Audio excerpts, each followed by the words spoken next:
Hello everyone. In this video, we are going to understand spiritual aspect of Bhagavad Gita for happiness. In the last video, we learned about physical and mental aspects. So let's get started.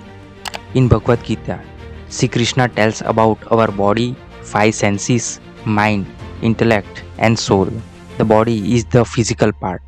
Five senses takes information from outer physical world to the brain. Mind and intellect are like filters of our soul. Mind filters physical world events into positive, negative, good, bad, etc.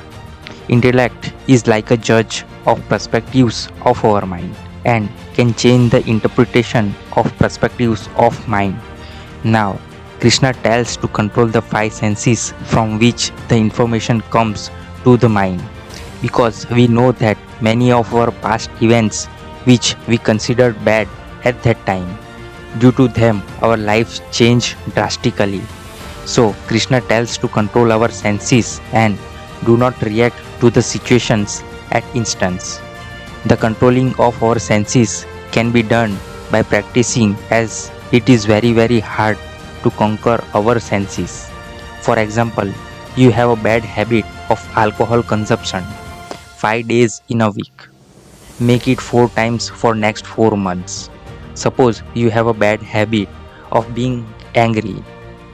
You just try to remain calm by trying to think something better at that time. Now, mastering your happiness involves mastering your senses on physical aspect, mastering your conscious mind at mental aspect, mastering your subconscious mind and energies at spiritual aspect. So, in spiritual aspect, we have different ways to control energies to control our happiness.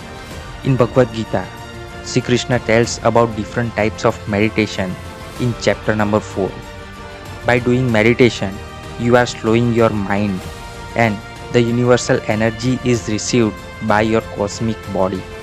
That's why many people doing meditation cures their incurable illnesses by meditation. Krishna also tells about different breathing techniques. In these techniques, you are controlling your breath, and our body inhales universal energy or prana energy by breathing. That's why by controlling our breathing, we can control our energies in our body. If our energies in our body gets beyond some threshold amount, it starts generation of oxytocin and dopamine in our body. This is described as intense bliss experienced during meditation. Krishna tells this state as Brahmanand, means intense bliss. Now I am going to tell you some benefits of dopamine release. Increased ability to focus on hard tasks, increased self-motivation, improved emotional regulation, develop greater self-control and willpower, develop and improved patience, greater life satisfaction, a real life sense of fulfillment, increased feeling of self-worth, develop solid self-discipline, being achievement-oriented, having the right priorities in your life. And oxytocin is called love hormone. It reduces stress, depression, and it also increases our immunity.